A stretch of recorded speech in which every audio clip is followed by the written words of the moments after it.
for another week here live on YouTube. Make sure you hit the subscribe and like our show, share it with whoever, hop in the chat. That pushes the algorithm forward, helps boost viewers.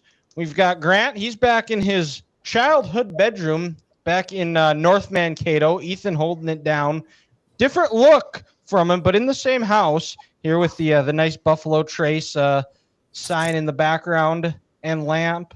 And I'm back in Dickinson. It's we're in the heat of football season. November is approaching. The playoffs in North Dakota and I believe in Minnesota have already started. Am I correct in that? Yes. I don't think so. Did it start this week? They started, because they started yesterday, Ethan. Because remember last week's MEA. Okay. So then the first playoff game is Tuesday night. So Yep, you're right, Dylan. And then every playoff team will be playing again on Saturday. Moorheads guys are coming in strong. Yeah, I saw Feeney was back. Do you see how many he put up versus Edina? I didn't see the stats. I saw your text that he was back because he was. I'm pretty sure they played Thursday. 44 was the final. Whew. Yeah, I know they put up the points. Yeah, Mac, I think, had 16 catches for 200 yards and like 3 touchdowns. Oh, that's their Minnesota offered wide receiver, too. Like, they have 3 Minnesota offered guys right now: running back, wide receiver, quarterback. Like, that's insanity. Well, if there's a year for Moorhead to win it all, it's this year. I don't know if their defense can stop it. I know next year they're bringing back there's a good nucleus, that junior class. All 3 of those guys are juniors. Mm-hmm. So they might That's be pretty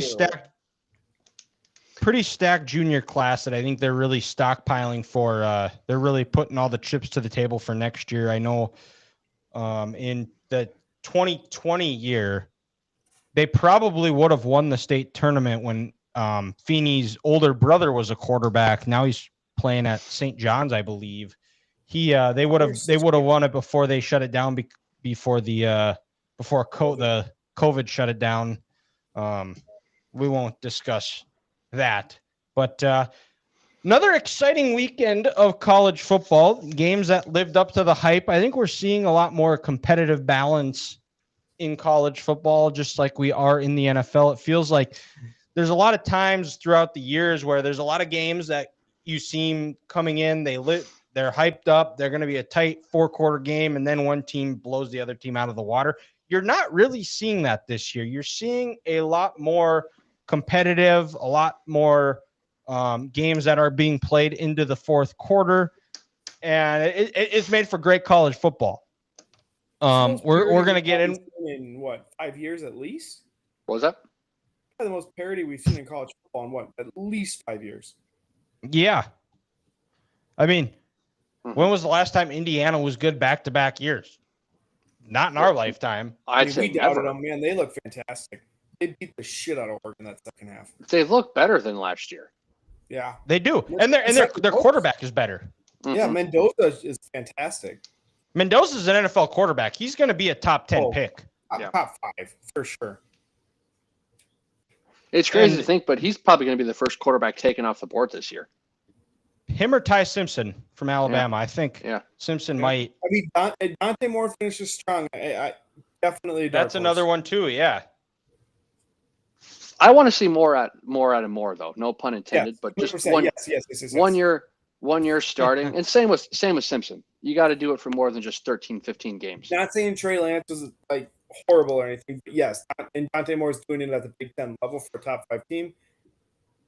Trey Lance, you need more. You need to see more. And I think the Trey Lance era kind of will probably push him down the board if he does. Did you guys? What was the stat? It was last year. Bo Nix threw, I can't remember the number. Let's say 520 passes for the Broncos, or 550, including the playoffs. So 18 games. Trey Lance in the last 5 years has thrown 480 passes. That's just nuts. It was just a wild stat, and I'm just like, holy shit. I mean, that puts it in perspective. Incredible. In college, I think he should. Granted, yes, he made a lot of money. He should have transferred up to an FBS program, sat there for a year, then went to the NFL. I think it would have helped him a ton. Granted, he was the second overall pick, but it was definitely a reach. And I said that at that time too. Yeah, it was. And I mean, he was put in a tough spot because it was the COVID year. He only got to play one game his sophomore year, and while the FBS was able to play, and that was before the transfer rules where he would have had to sit out that year, and they wouldn't have had the NIL package. But if he were to stay, he probably would have transferred up. But that is quarterbacks that have been playing good. Our college football will start in college football. Our week 8 team of the week here, and I got a little bit of a tune up here. So with the helmets, I got a twist to it. So let's see if we can figure this twist out.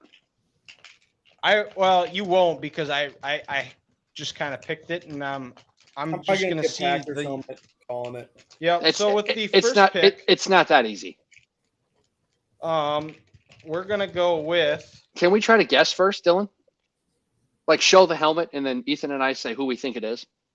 Yep. The New York Jets. Oh shit. I'll say that's. God, I don't know. I'll say it's me. Nope. I'm gonna say Dylan. Nope. It is Oh, it's me. And with the helmet, you have to say something nice about this franchise. So it is Grant. Oh shit. Because Taylor Swift has a house in New York, and right now it's a lot easier to say some nice things about the Giants than it is the New York Jets and their capri pant wearing coach. So I have to say something nice about the New York Jets now? Yes. As an organization, they have won a Super Bowl. Okay. Well, I can't say that, so good for the Jets. They're a Super Bowl winning organization.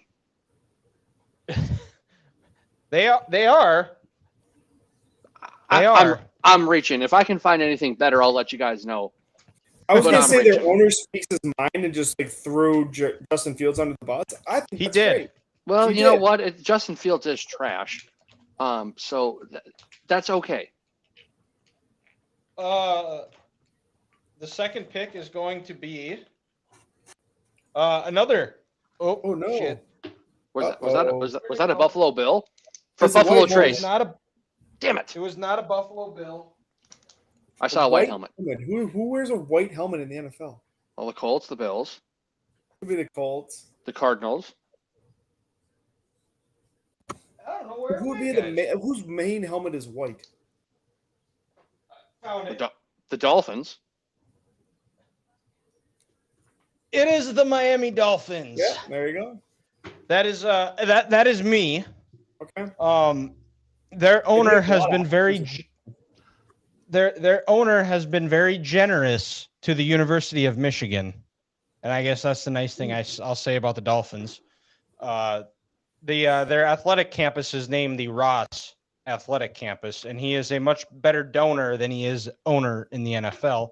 And last but not least, he's going to be getting married in about 10 days. It is Ethan and the Saints. Oh, that's just cruel. Jesus. Yikes.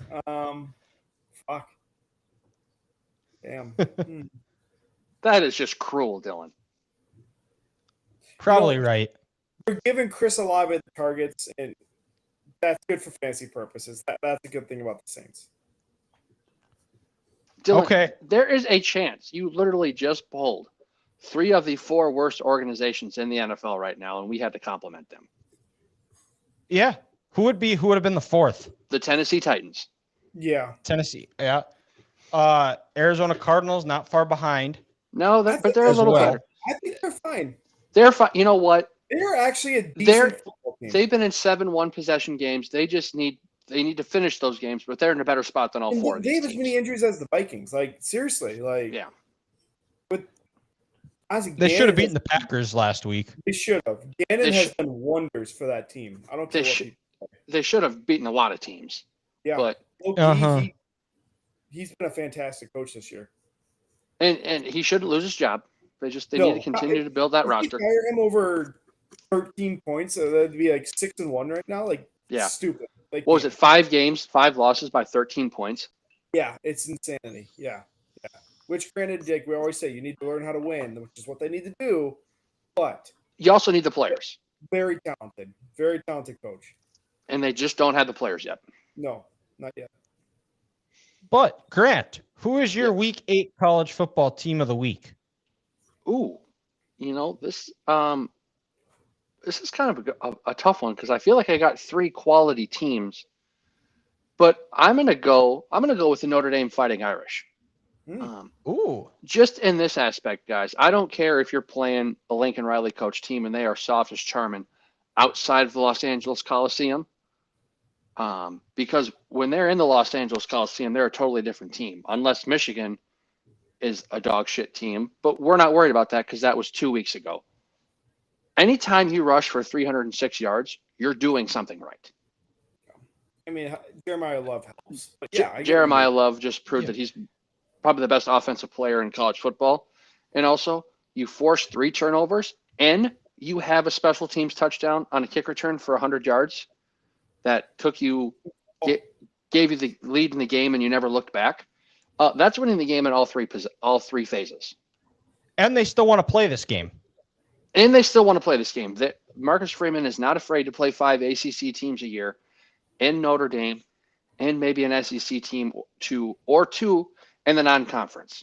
So to all the internet haters out there who say they should join a conference and they need a conference championship game, I say shut the hell up because they're playing 10 Power 5 teams a year. Not 9 like the SEC will be, not 9 like the Big Ten. They're playing 10. Give them a break. And it's all true. And you know what? Two losses early in the year where, they're tough losses. You lose by a combined 5 points against Notre Dame and Miami. 2 quality teams, but once again, Texas A&M and Miami. Texas A&M and Miami, excuse me. Marcus Freeman has rallied this team. They're getting better each week. It seems like they found something. Was it DJ Carr? CJ. Yeah. CJ being the quarterback. And they look bad. No, they look. They just look primed. They looked primed for another playoff run, and just to go out there and truly dominate, like what they did on Saturday in the rain. When you want to play this hated rival, and let everybody know that, hey, we're still here to mess around. And you know what, Marcus Freeman, with this win and how he has his team rolling, he's not going to Penn State. He's not going to Florida. His home is in South Bend, Indiana, and they put on a show last week. So I'm going to go Notre Dame as the team of the week. No, people are going to be pissed when they make the playoffs, but it's totally warranted, 100%. Yes. Because also, guys, they went into Fayetteville and put up 52 points and beat the brakes off of Arkansas. Texas A&M, the number 3 team in the country, Tennessee, a top 20 team, they beat Arkansas by 3 points? Didn't one of them take it into overtime too? I think it was Tennessee. Tennessee did, I think. If I'm not mistaken. That was. I thought it mattered more in the SEC. Tennessee took Mississippi State to overtime. Either way, close. Like nothing. Like A&M beat the doors off of this team that these other top teams in the SEC only beat by a field goal. It beat the brakes off of them, so that they're coming along. They're going to be just fine. And like Ethan said, they're going to be a playoff team, and no one's going to have anything to say at the end of the year. Nope. And a statement win in the rain last week at home against your hated rival who's trying to duck you, where you bodied them and said, hey, we're better than you and we don't give a shit. It's Notre Dame. Yep. My team of the week is the Georgia Bulldogs. They got a big win over Ole Miss over the weekend. The offense scored on every possession except the last one when they kneeled it out. Had 500 yards of total offense, just under 300 yards passing, ran for over 220 yards, 37 minutes time of possession. And we talked about last week, I believe one of us had it as our game of the week. They had to get off to a faster start because it was always, they just seemed like they were sleepwalking for about the first quarter and a half. And if Ole Miss's offense was clicking on all cylinders, good luck. But Ole Miss got off to a hot start. Georgia got off to a hot start. And then in the fourth quarter, Georgia just, you could see that championship pedigree, that will to win, that experience, that weightlifting, that weight room strength, that you could tell they lift early in the morning. That took over in the fourth quarter. They finally got the stops. They were able to shut down the run. They made Chambliss beat him with his arm, and you could tell in the pocket by the end of the fourth quarter he was not comfortable. He was having happy feet, had balls getting batted. And then Georgia was able to shut down the run, only limiting them to 88 yards. They didn't have the sacks, but they were able to get that pressure on Chambliss, where he was kind of feeling that pressure in the fourth quarter. And it hasn't been talked enough yet, but it's finally time we start having the conversation that Gunnar Stockton needs to be in the Heisman race, because he's been solid all year. That man is a gamer. He has that it factor. He's got the moxie. He's got everything you want in the quarterback. The team seems to be way more bought in. They seem to play a lot more harder compared to when Beck was the quarterback. And I think if you go back and you kind of look up Gunnar Stockton, his story, I mean, this guy has wanted to be a Georgia Bulldog his entire life. So back in 1986, his grandpa was arrested for rushing the field against Tennessee. He grew up going to games. I think his parents had season tickets. He's not there because they're offering him the biggest NIL package. I'm sure he's doing all right for himself, but he's there because he wants to be a Georgia Bulldog. He's not there for the money. He doesn't care about the cars. He wants to go that he grew up rooting for. That's been his identity his entire life. He wants to go win them a national title and make this program, make the state of Georgia proud. He wants to go beat Georgia Tech. It means, when you talk about the SEC, it means more. Gunnar Stockton, it means more to him. He's looked fantastic. Like, absolutely deserves to be. Heisman's so open this year. Oh, it's wide open. We'll know come mid-November when teams are really putting it out there, and we know, hey, these are going to be the playoff teams. This guy's taking it away. This guy had his moment. It's early, but did you see the stat like Gunnar Stockton this year? His completion percentage on 3rd and 4th down, or it's like in crunch time throws. It's absolutely wild, guys. It factor. Yep. Exactly. I can't remember what it is, but I saw that too. It was holy shit. Like, you know what? When he needs to make a play, when it's nut cutting time, he's going to get the job done for the Dogs. Yep. All right. Well, I'm going to go. Ethan, who you got? I'm going to go with the familiar foe that all of us in the Big Ten used to be in the Big Ten. I'm going Louisville and Jeff Brom. They were on my notes. All this guy does is win big games. Like, it's happened every year since he's been at Purdue. Possible Penn State head coach? I doubt it. He knows how to win big games. I just don't know who Penn State's going to go with, to be honest. He could develop a quarterback. I don't know who they're going to get. It's going to be interesting. But, I mean, Brown could be a candidate. He could, like, 100%. But Miller Moss, like, yes, they have a lot of money. They can get a good roster, but Moss is good. The biggest thing, they made Carson Beck look like Georgia end of last season Carson Beck. And that's really what won him the game. 4 picks. He had the late surge or whatever, but they controlled the entire game on the road versus number 2 team in the country. Like, and it wasn't even like a Jeff Brown, like, pass. That's all he did at Purdue. He's kind of made it a lot more, I guess, not 50-50, but they can consistently run the ball now at Louisville, and that's been wonders for him. They probably, I think they're ranked now, if I remember right, but I didn't pick them just because they're upset number 2 team, unranked.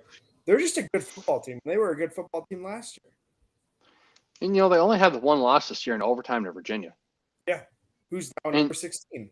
And that's a very respectable win. Like they finally got that thing figured out. And maybe besides, of course, I still think in the ACC, Miami and Georgia Tech are 1-2. Yep. But if Miami slips up and they have another bad loss, or whatever happens with Georgia Tech, that ACC is wide open, and Louisville's a team I don't think you want to see in early December. No. Nope. Guess it sticks with me. It does. NFL? Yeah, your NFL team of the week. I'm going to go with a team that I feel like we have not talked about enough, and that's going to be the Indianapolis Colts. They very well might be the best team in the NFL right now. Daniel Jones and Jonathan Taylor, for that matter, should both be in the MVP conversation with Baker Mayfield. And Steichen has been absolutely fantastic. I was texting you guys about this weekend. Their offense, it is so easy. Like watching them versus the Chargers, like that was the first time I watched them all year. I mean, never did I really see him in a long third and down. It's like 3 yards, 4 yards, 12 to Pittman. And just the guys are just open. Like it's not like they're winning one of them. They're getting schemed open. Like Michael Pittman doing a fake end around wide open for a touchdown on the right side. Like it's just stuff like that. Like the motion is helping them so much. And you give it to JT, who's getting like 10 yards of carry, it feels like. They're like unstoppable right now. And you know what? Tyler Warren, Rookie of the Year candidate. Yeah. So you know what's interesting, guys, on that? When did Jalen Hurts have his best season in the NFL? With Steichen. Shane Steichen. Shane Steichen in 2022. And you know what? He almost had Gardner Minshew win an AFC South division title his first year in Indy. Mm-hmm. And if it wasn't for that drop pass on that fourth down play against the Texans. True. And, last year they were just injury riddled. But, yeah, to your point, Shane Steichen is becoming one hell of a coach. And this Colts team, they're bought in. Yeah. And they only did it with 25 minutes of time of possession, too. Yeah, like I told you, they were efficient. Yeah. It was chunk play after chunk play. And you know what? But I saw the stat line. They didn't turn over last week. Herbert had 2 bad picks. That's why sometimes time of possession, if you ask me, is the most overrated stat out there. Mm-hmm. It can be. It can be, especially if your defense is able to hold teams to field goals and you can maximize and get touchdowns out of those possessions. Yeah, it is a pointless. It is pointless. Also, something that people thought was pointless was the Browns trading for Joe Flacco and trading him in the division to the Bengals. But Mike Tomlin did not like it, and he was pissed about it and could understand why. A guy that spent a good chunk of his career in the NFC North, and he goes out and just torches the Steelers defense, this is not the our father's Steelers defense that we grew up with. It's in tires they called it Shane Gillis, called JJ Watt JJ Wah. I'm changing it. It's TJ Wah, because this defense makes a lot of Steelers fans cry. He's invisible. Yeah. And didn't Chase have like 23 targets or something? He had 23 targets. It was 16 receptions. That's just insane. And he would add more too if he didn't have like 3 or 4 drops. Jesus. And Flacco didn't even know the playbook at all. Yeah, I saw that. It was just get the ball to I have T. Higgins and Jamar Chase. Yeah, I'm going to get them the ball. What does F mean? And then some guy said it means F it, throw it to Chase. And I was like, that's basically what he did. You know what? If you put me on an NFL field in Cincinnati, the best opportunity I'd have to complete a pass would be to throw it to number 1 or number 5. It's still only about a 6% chance that it happens, but I believe those two can make me get it 6% of the time, it works every time. Every time. But I also think the offensive line played the best they've played since they've drafted Joe Burrow. TJ Watt sucks. TJ Watt. Also, guys, it says something when your offensive line and your offense and your team believes in the quarterback behind you. And also, Cincinnati, for finally, that offensive lineman felt like they've been slighted. They finally listened to all the trash talk people were saying about them, and they had enough on a short week against a division team, and they wanted to shut TJ down and prove that Myles Garrett is the best defensive player in that division. And TJ can stop complaining that he doesn't have more defensive player of the years. Or doesn't get any holding calls. Exactly. Also, Chase Brown rushing for 10 yards a pop too. That also helps. Need to get him the ball more often, utilize him in the run game. But Grant, you're up. What is your week 7 team of the week? Just for the sheer logistics out of it, I'm going with the Los Angeles Rams. Because you think about it, 2 weeks ago, you fly across the country from Los Angeles to Baltimore to play a game at the 1 o'clock window. I'm guessing they left Thursday night or Friday morning from Los Angeles to play in Baltimore. Play in Baltimore. You're practicing in Camden Yards all week. You're practicing at a baseball stadium. This is the NFL. All these guys, most of them are married. They have kids. You're not having your normal personal life because they're 3,000 miles away. Then you get on a plane, you fly across the ocean and play a game in London. And all Matt Stafford does is go out and just throw 5 touchdown passes. Devonta Adams catches 3 of them without Puka Nacua. And your defense also adds 7 sacks. Like that's a hell of a week. Like I said, just look at the logistics of that. And they're probably getting questions all week. What do you think about the travel? Are you going to is it going to affect you being away from your wife and your kids? Not being home for 10 straight days. That would get annoying to deal with. And of course, it's going to affect these guys if they're away from their wife and their kids. Devonta Adams has 3 kids. Matt Stafford has 4 daughters. Of course, they're humans. You have emotion to this, but they put it to the side. They got to work, and they looked like the Rams team I thought they were going to be all year, and this young defense was flying around. Is it because, though, Matt Stafford had to get away from his wife? Like, maybe that's why he played better? Maybe that's why he played better. Yeah, because I don't know if you've ever heard some of the things that come out of her mouth, but not great. Yeah, I would be not great. So you might be right. Maybe he needs to spend more time away from the missus. Maybe he needs to send her back to Detroit. maybe. But Or we'll stick with you, Grant. Yes. Which team disappointed you this week? Oh, you know what? It's the team who allowed 30 first downs and only had 95 yards of total offense. It has to be the Las Vegas Raiders. This team and only ran 30 plays. The Chiefs scored 31 points and only ran 30 plays. Also, Dylan, real quick, I just want to add for my NFL team of the week. This is a shout out to Ethan here. Rashee Rice fantasy owners. Is the wait worth it? Yes, it was. 10 targets on 39% snap share. I'm in. Bingo. But no, it has to be the Las Vegas Raiders. Like, you're going up against a team you say you despise and you don't like. And you go in there and you lay an absolute goose egg. And also, you look at it, the sheer fact that we're going to trust this 74-year-old head coach who kind of got ran out of Seattle because his time was running up and his team wasn't responding to him anymore, to bring in his quarterback. And Geno Smith looks washed, like, the haters, he didn't write back. Well, they're writing back to you now, Geno, saying that you need to stop playing NFL football. And a quarterback that they could have had in Sam Darnold is playing great right now, and his team is 5-2. Third-round pick for him is just insane. It just shows the dysfunction that this team is. And maybe Chip Kelly's not a good offensive coach when he doesn't have Will Howard, Quentin Johnson, Trayvon Henderson, Ryan Smith, and Carnell Tate. I mean, it's just maybe back next year. It really is. Oh yeah, I don't know how you can bring him back. And then with how depleted this defense is, your offensive line is trash. You don't have a number 1 receiver, but we're going to waste a first-round pick on a running back who played in the Mountain West who looks lost. It's utter dysfunction. Like, if Mark Davis didn't have the Las Vegas Aces, they should run him out of the NFL because he's just absolute dog shit, just like Woody Johnson.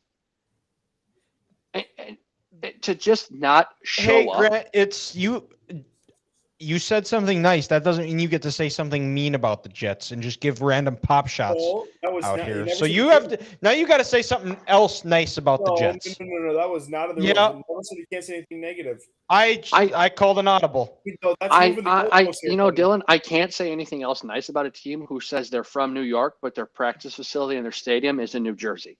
Just because New Jersey is a shithole and you don't want to be associated with that state doesn't mean you can say you're from New York.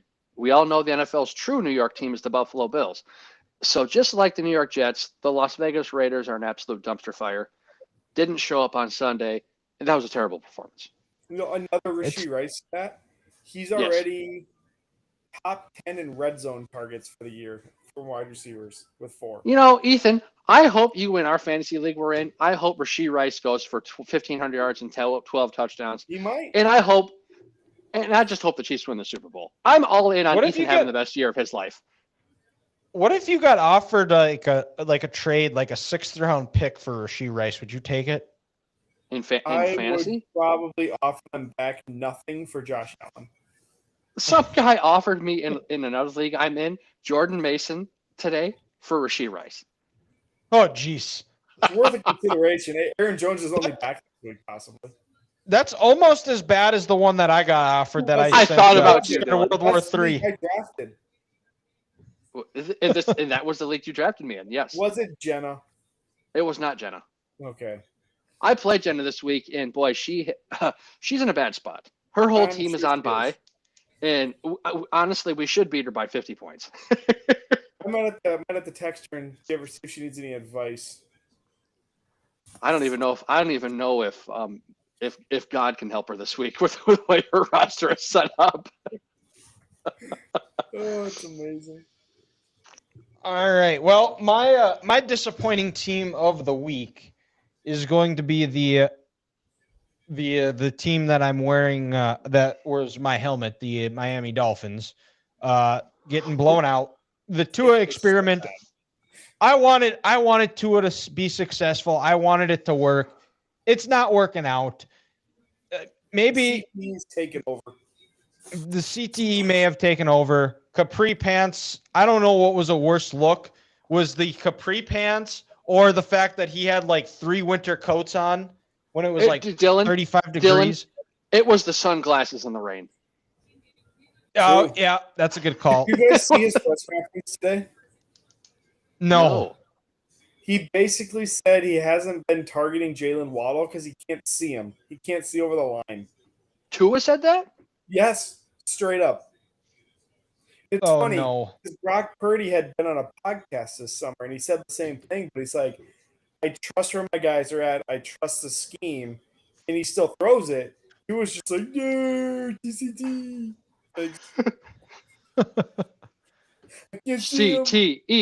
CTE. But I mean, there's the press conferences, everything. If you're a Dolphins fan, had Hard Knocks during the season this year, that would be top 3 television of all time. Oh my God! They'd have to pull a Belichick and just pull the plug on it. Jeez. Yeah, Jordan would come in and pull the plug. It's still on there now, John. It's coming out after the Jordan. season. What's that? That's coming out after the season. It's still on. Oh, yeah. It got moved to Hulu. It's not HBO. It's like a Hulu version. Yeah, that's coming out after the season. Why? Because nobody watches Hulu? Probably the only person I would pick up because he's such an idiot. But yeah, it's just a disaster in Miami, and at least you're in Miami. That's about There's plenty of distractions down there, which is probably also not helping. Yeah, exactly. Oh, they're definitely not helping, Ethan, if you know what I'm saying. No. So, Ethan, who is your disappointing team of the week? I'm actually going with a team that won in the Denver Broncos. At some point, you need to play football in the first 3 quarters. You're not going to be able to come back every single time. Like, I'm sorry. Like, yes, you beat the Eagles last week. 2 weeks ago. I don't know what the hell happened with the Eagles. They forgot how to play football. I don't know. The Giants just went the full Giants. That's expected. But putting up 33 points in 1 quarter, like, how are you down 20? What is it? 18-0, 20. How are you down 24-6 with 8 minutes left versus the Giants? Like, what are we doing?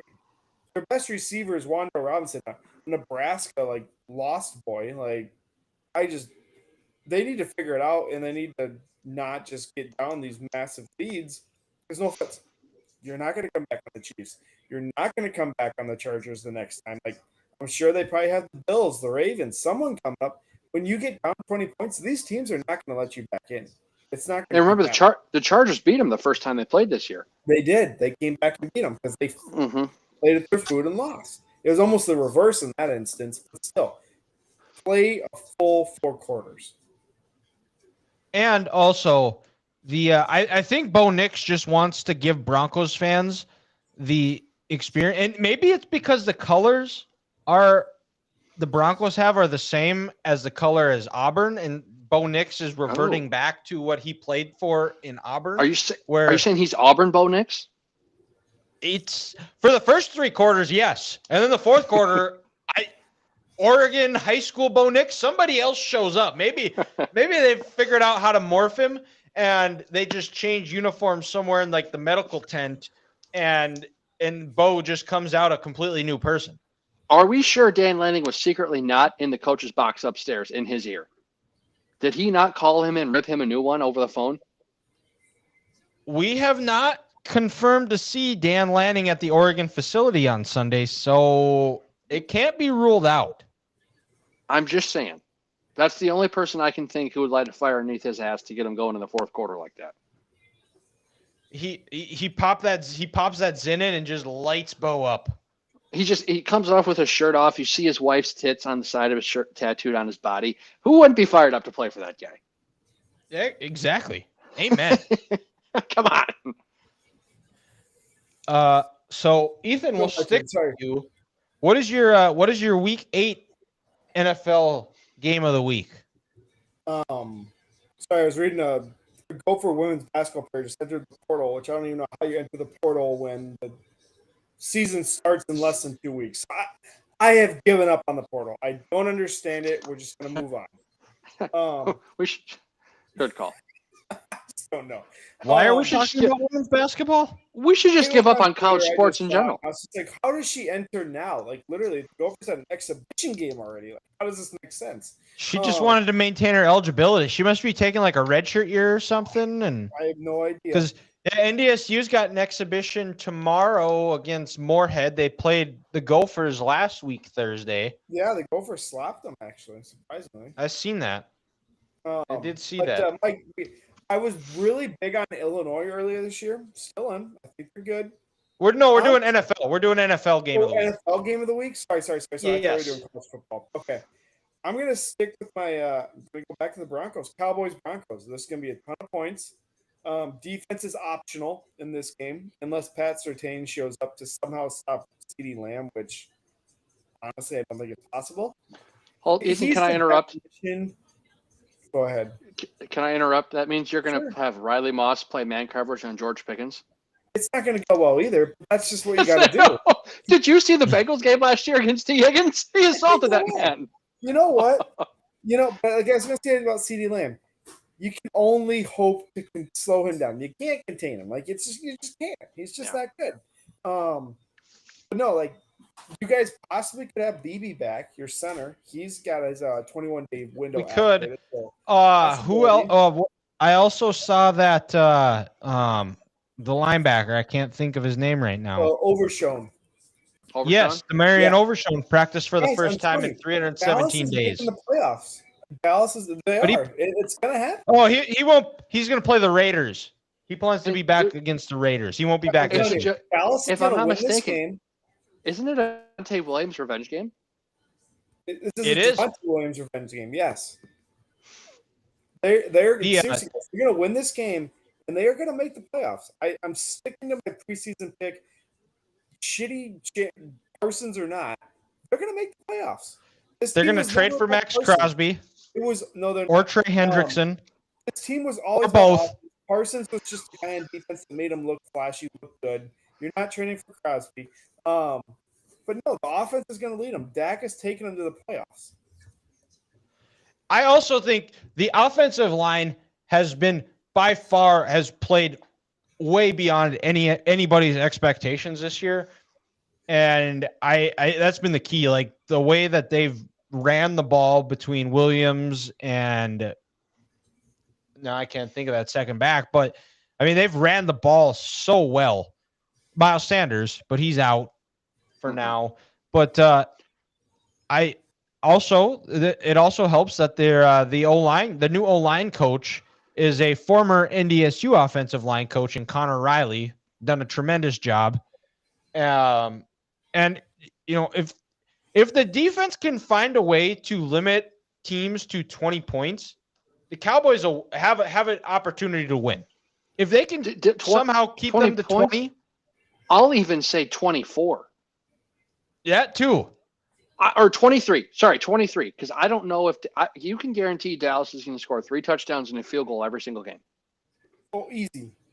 So 23 is the magic number. Or if not, hell, maybe even or 25, something like that. Everyone keeps shitting on the Dallas defense. They're not that bad. Outside of the Giants, they've gotten better. They have been They've okay. gotten better each week. They have. Sure, they give up yards, but they don't give up touchdowns. People can bitch all they want. That Kenny Clark move is more beneficial to them than having Michael Parsons.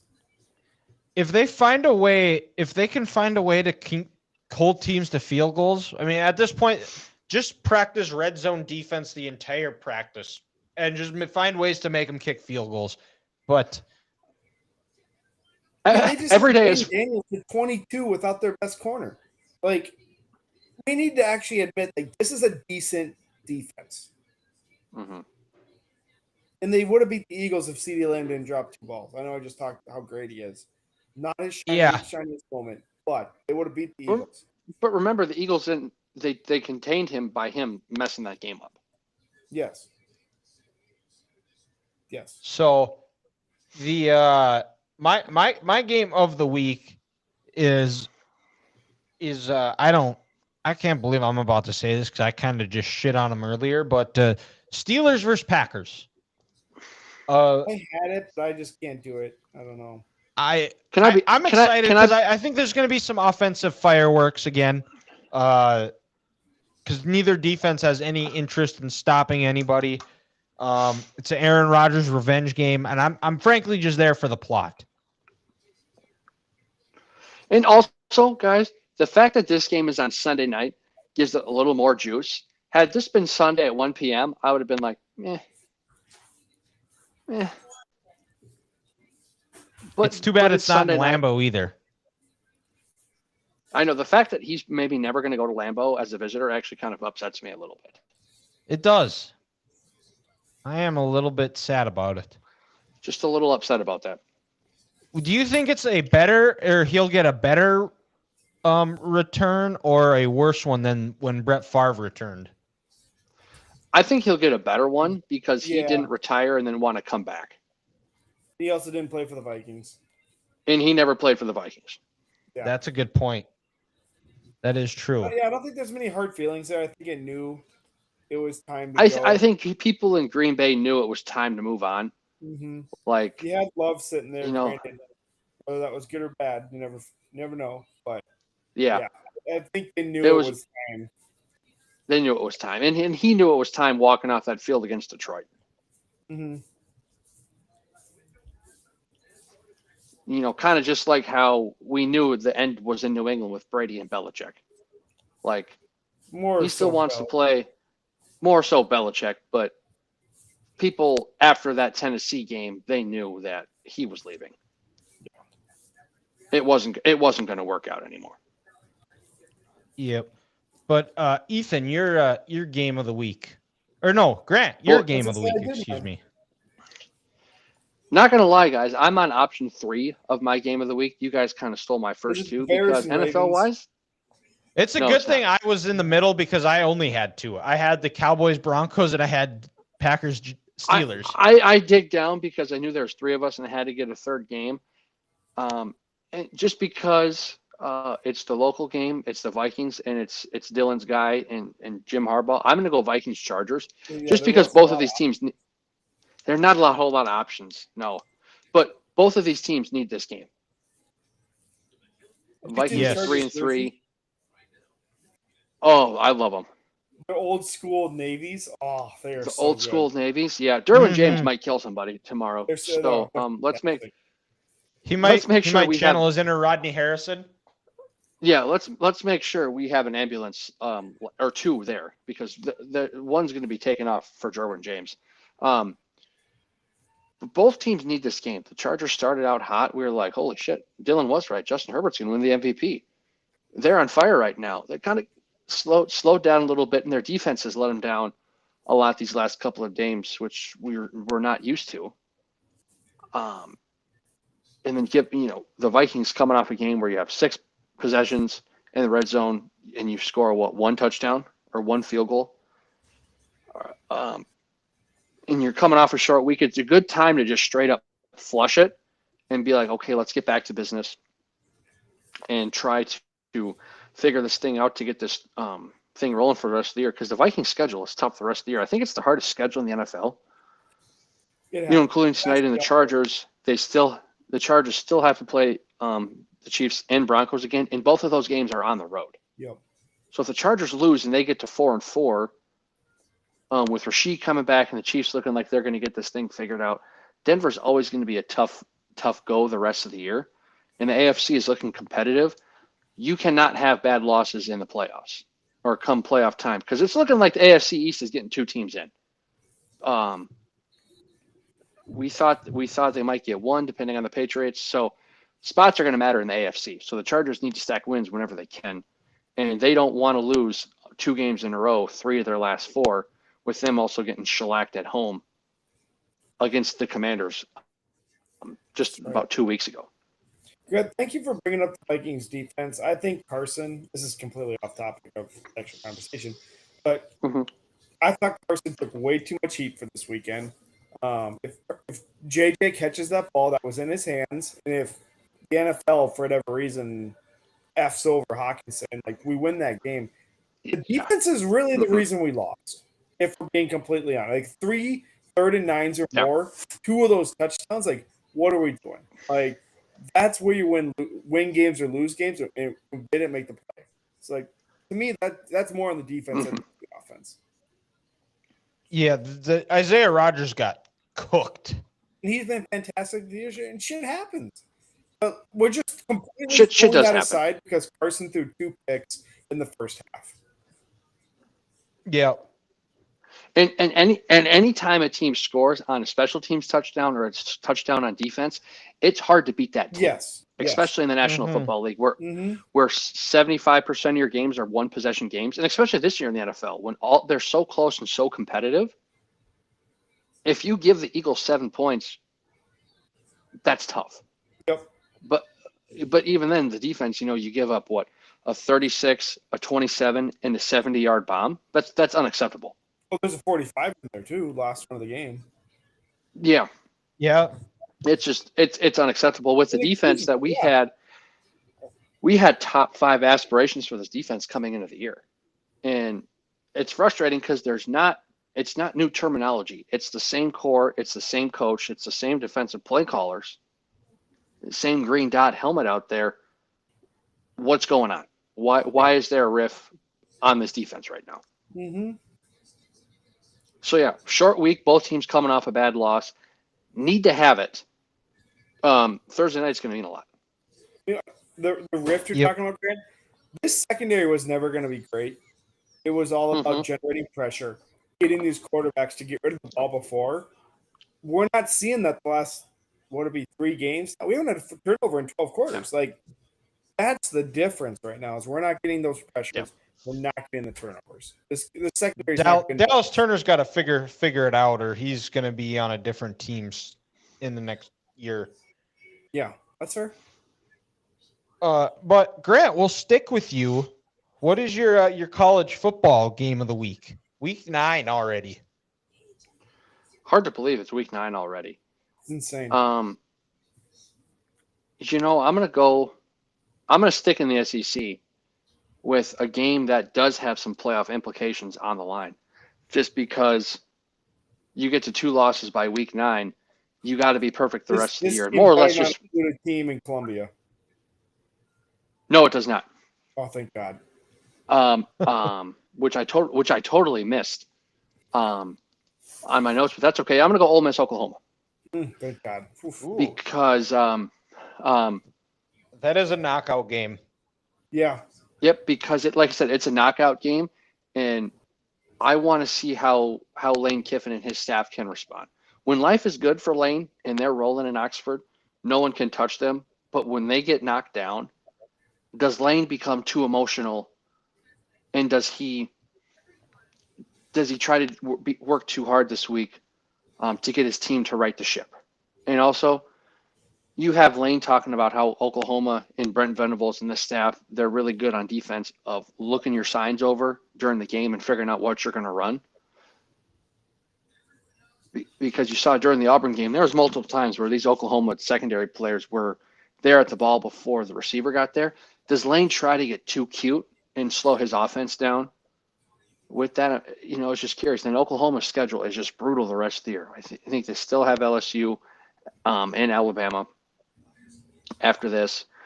Mateer played okay. Probably still shouldn't have came back. This probably should have been his first game back from surgery. He has not. But again, they had 7 sacks last week. Can they get after this Ole Miss team and slow them down? And we'll be curious. It's like I said, it's a knockout game. It's an 11 o'clock game. I want to see how these teams respond playing that early window. Both teams this year are not used to that. So it'll be interesting to see how the SEC shapes up the rest of the year, whoever loses and or wins this game. Ole Miss has to find a way to run the ball. When they've had their success, when they beat the brakes off LSU, they were able to run the ball consistently. Last week, they only run the ball for 88 yards. It's very well proven and established that in the SEC, usually the team that rushes for the most yards, usually their percentages of winning the game goes up by a good number. So my week 9 game of the week here, I think you guys have a good idea of where I am going with on this one. And I have to go down to the FCS. It's the name of what the title of this week's episode is. It is Dakota Marker Week. It is NDSU versus South Dakota State. 1 versus 2. Fargo, right? Nope. It is in that hellhole they call Brookings. NDSU looking for their first win in Brookings since 2019. Holy shit. I didn't realize Yep. that. Wow. Yep, their first win since 2019. Brookings has not been kind to NDSU this year. NDSU is a 4.5-point favorite from the spread that I saw. South Dakota State quarterback Chase Mason, he is day-to-day. I'm pretty sure you're going to have to it's going to take an act of Congress for him not to play in this game, so I expect him to play. How healthy, how explosive he is going to be, I guess we're going to find out. But, he's been really good throwing the ball this year. I think their receiving core is a little bit better this year than it was last year, and that was with Griffin Wilde, who is tearing it up at Northwestern right now. Really? And they're tight. Yeah, he's having a good. He had the touchdown that ended James Franklin's tenure at Penn State. He had the game-sealing touchdown. And South Dakota State, you got to give Dan Jackson some credit for the way he was able to kind of rally the troops, because when he got to Brookings, Jimmy Rogers gutted that staff, gutted a good chunk of that roster, also gutted a good part of their some of their hard drives. It sounds like, and all they had were two athletic trainers that stayed in Brookings and didn't go to Pullman with Jimmy Rogers or wherever else. Smokes. Jesus Christ. That's insane. And yeah, I think it's going to be a very similar game. I think since both teams have gone Division I and in the 21 matchups, regular or Dakota marker matchups where the marker was on the line, NDSU leads 11-10, and the average score is 24-20. And so I think it's been a theme these last few years since COVID, or that the team that wins the turnover battle wins the game. Last year, NDSU was able to win the turnover battle. They won both games. NDSU's got to find a way to limit the running game. I would like to see the defense get off the field on third down. They struggled I guess you could even say the last three after with Indiana State. Indiana State had a really good opening drive. They struggled to get off the field on third down in the first half, and then able to make some adjustments and take care of business and kind of manhandle them, kind of like that vintage NDSU that we were used to, where they make the adjustments and then they blow teams off the field in the third and fourth quarter. Offensively, take care of the football. I think they're operating really well. They got to find a way to run the ball, establish the run. They also have not had a 100-yard rusher in this game since Sam O'Jury did it. The current NDSU running backs coach did it in 2013, a game I was at in Brookings. Jesus. Since That's and actually insane. no, I think they haven't had a 100-yard rusher in Brookings since 2013. Excuse me. They've had a 100-yard rush, a running back. It's almost a decade. Yeah, that's more than it's 12 years. It is more than a decade. Shit, you're right. My God, my math sucks. Holy cow. But it's going to be a good game. It sucks that this game is going to be on ESPNU and not on ESPN2 like it was last year. It's going to be a night game. Crowd's going to be riled up. NDSU's got to be able to handle that. Get out to a good start. Kind of take that crowd out of it. Not let that bother them, because I think in the past couple of games down there, it has bothered them, especially the night games. South Dakota State has really ramped it up. I go back to the game in 2023. Yeah, it was in 23 where they played Montana State. Montana State had 9 false starts in the game. And they have to avoid that. Stay on schedule on third down, make them manageable, get the ball out of Cole Payton's hands, utilize his ability. And I would like to see more consistency out of the running back run game, because we've seen it in spots with NDSU, but it hasn't been quite as consistent. We've seen him kind of do it in the fourth quarter. I'd like to see him do it for a full game. And if they're able to get pressure, the Jackson Dutenheffer loss doesn't sound like he's going to play. Had a scary, got carted off on a stretcher, and they had to cut off his jersey. He was able to get back. It sounds like he might be able to play at some point this year, but it doesn't sound like he's going to be playing for the foreseeable future. So D-line, D tackles that have been a strength this year, they got to step up in a bigger role. So we're going to find out. You win this game, you're going to be in the driver's seat for home field throughout the playoffs. So always fun when these two teams play, and hopefully the Rock is able to stay in Fargo. Nice. Well, you guys didn't pick any of my. Yeah, you didn't pick my game, so I'm happy. I'll take it. Like I was trying to say before I realized we're doing NFL game of the week. Big Illinois fan this year. That still stands. But I'm also a really big Commodores fan this year as well now. I'm going Missouri Vanderbilt. We talked earlier about the Georgia. Forgot who else.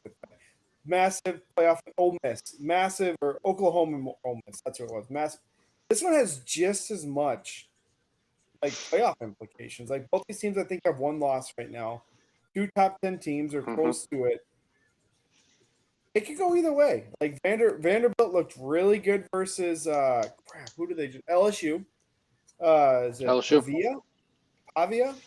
Pavia. Yep. Yeah, Diego Pavia. Walks in with a ski mask. Talking smack to Alabama. He's followed it up. I don't know if I agree with the whole Heisman statue pose last game. If he gets Ole Miss to Vanderbilt to a playoff, I will say they better build a statue outside of give him the Heisman Trophy. Vanderbilt. When have they ever been good at anything outside of basketball for a couple of years? I can't remember the coach's name. Isn't this his 3rd year? Yeah, he's a former Vanderbilt player. Alum. Yeah. Unbelievable. Nobody predicted they would be in this spot this year. I don't care who you are. You never said they were going to be a top 10 team. Missouri brings in Pabula. They can run the snot out of the ball. Like, it's absolutely insane how well they run the ball. If Vanderbilt can just slow that down a hair, they'd probably walk away with the win here. Yeah. This is I like agree. you I don't said, think this is a Missouri has much playoff of a knockout passing game game. too. Yeah.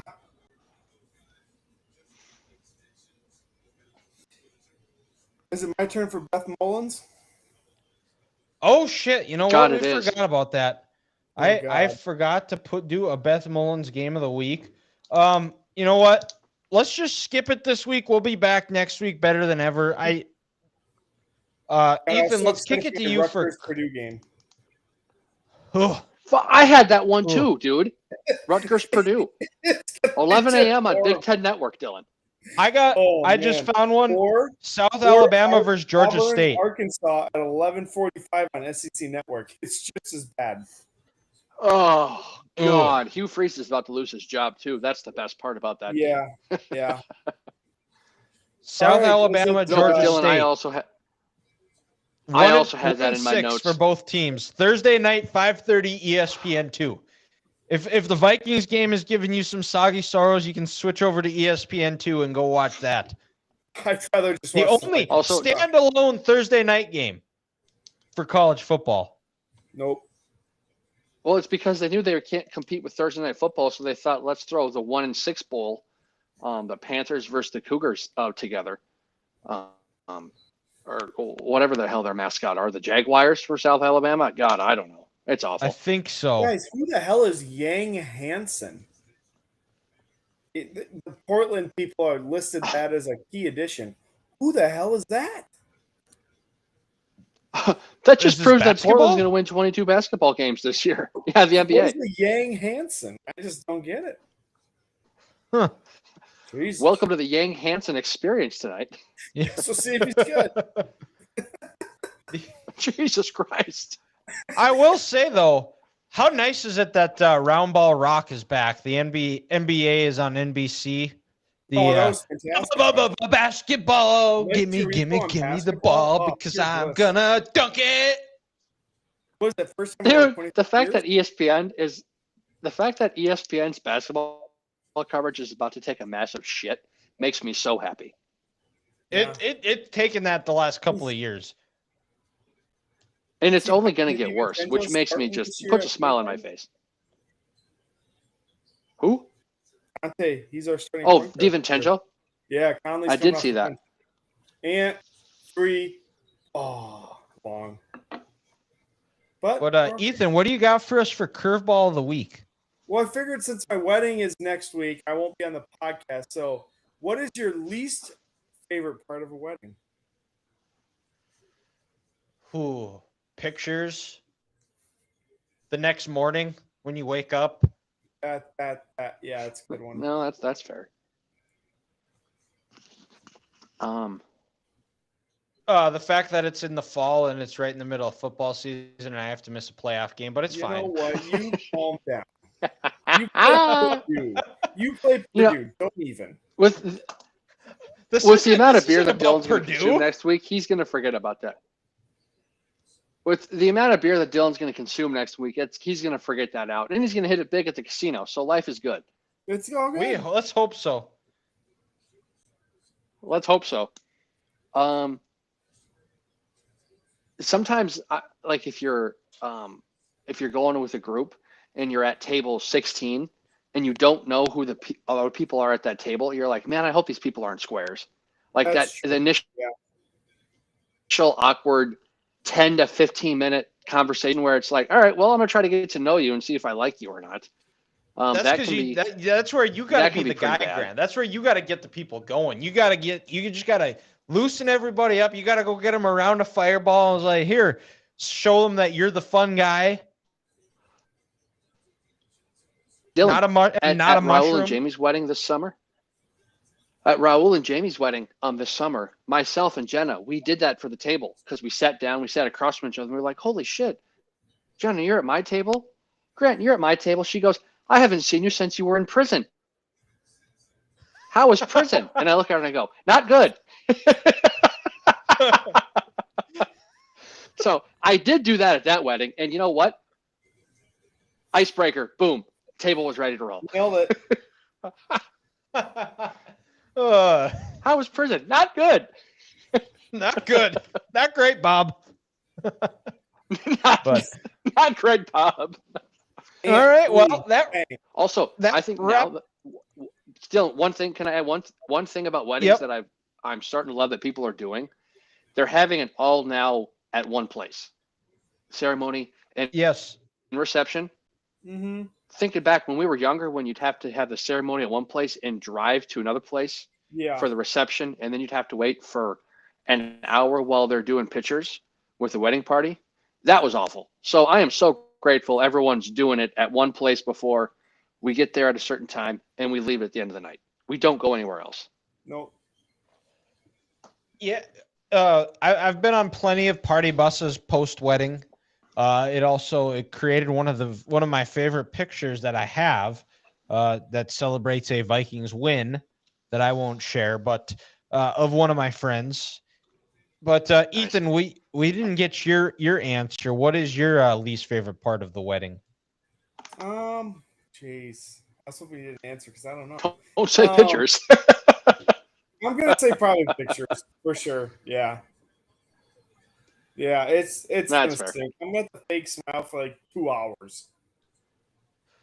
What was worse? What will be potentially the wedding pictures or the engagement pictures? Honestly, neither. Just the bill of the wedding. The bill of the wedding, yeah. Ain't cheap. That's the right answer. No. Yep. But you only do it once. Yes, exactly. Well, hopefully. Well, technically, this will be I won't share that, but that wraps up this week's episodes of the Three Guys Talking About podcast. We'll be back next week. Even though Ethan won't be, it'll be the pre-wedding edition. So the next time Ethan joins us, he will be a married man. So thank you to everybody who tuned in. Go Bison, and we'll talk to you next week.